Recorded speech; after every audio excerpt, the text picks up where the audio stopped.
Hello and welcome back. I realized that in previous lecture I gave you too much theory without enough practice. So I decided that in today's tutorial we're gonna take a look at an example where we're gonna use a lot of data objects and data stores so you understand how important they are and how to correctly use them. The text of the example we're going to be looking at today will appear on your screens right now. The purchase order document serves as an input to the stock availability check. Based on the outcome of this check, the status of the document is updated either to approved or rejected. If the order is approved, an invoice and a shipment notice are produced. I advise you to go ahead and try to model this business process without any information artifacts, just the events, actions, and gateways in sequence flow. And so pause the video right here, create the model how you see it without the data objects, just the events, actions, sequence flow, and triggers, and then come back here and see if you got it the same as I did. So this is the model that I have. Let's quickly go through it so we're on the same page. The whole process starts when purchase order received. So this is our start event. Then we check stock availability. And then based on that, we have a gateway, XOR split gateway, which has two conditions, two branches, with one condition being items not in stock. If items are not in stock, we reject order, and then the order is rejected. That's our first end event. And if items are in stock, we confirm order, and then we have to do two actions at the same time, and they have same logical value. So I decided to put an AND gateway, AND join and AND split, to show that we're doing this actions at the same time in the same manner. And after these actions are done, we archive the order. And then we have our second end event, order fulfilled. This is without any data objects. And now let's begin doing relevant information artifacts. Let's start from the beginning of the model. And to complete the first action, checking stock availability, we need to compare data from purchase order that we received to our database to see if we have the items requested available.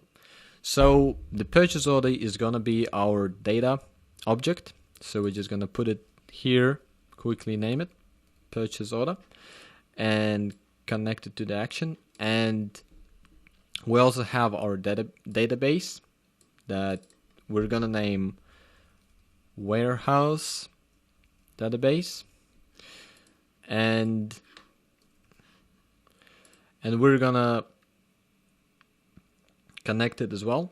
So we have data from two different information artifacts coming to the same action where it's going to be assessed, and based on that we're going to create, or rather update, the existing purchase order. So from here on we have another data object outgoing that's going to be called purchase order, and we're just gonna, sorry about that, and purchase order, and we're just gonna put here updated, just so we understand what's happening. Now, when else do we use data objects in this model? Well, both confirming or rejecting order is based on the purchase order that's been updated.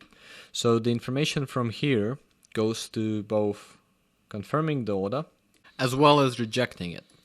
So we have two outgoing branches from this purchase order that's been updated.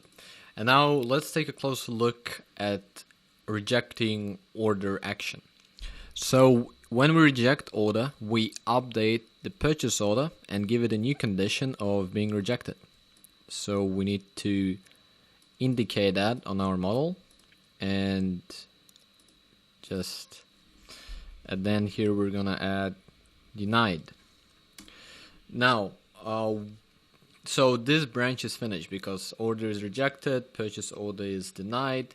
It's all on the model. So now let's take a close look at confirming order action. So as well as in rejecting order, once we confirm order, we need to update our model to show that now purchase order has been approved. So all we have to do is create a new data object somewhere here that's gonna be called purchase order with condition approved, and we're just gonna connect it so the data from this action going to the purchase order and changes it from being updated to being approved. So from this data from purchase order that's been approved, we use in both send invoice and ship goods action. So we have to connect it here and here. When we send invoice, what's happening is we take purchase order and we transfer that information to an invoice. So essentially we're creating an invoice. So here we'll just need to represent that on our model.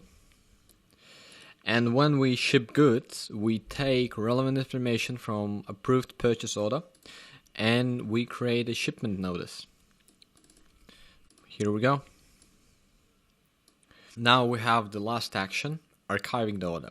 So what's happening here, again, from this approved purchase order, we put information in. Let's just put it here. So it's just gonna be a bit, so the model looks a bit nicer.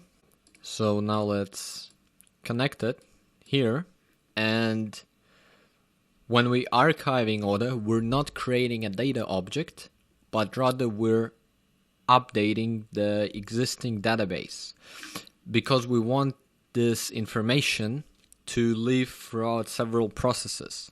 Because if we create a data object at the end of this process, all of them will be destroyed. And we do not want that. When we archive the order, we want that to be left there for a long time. So here we'll just connect it like this, and that's it. So as you can see, we added quite a lot of data objects, but none of them were hard to add. I mean, it's all very simple and logical. You need to input data, then you have the data being modified, updated, new data created, and it's all very easy and simple. So don't be afraid of information artifacts. They're not as scary as they look. And that's it for now, and I'll see you in the next one. I hope you enjoyed today's tutorial, and until next time, happy modeling.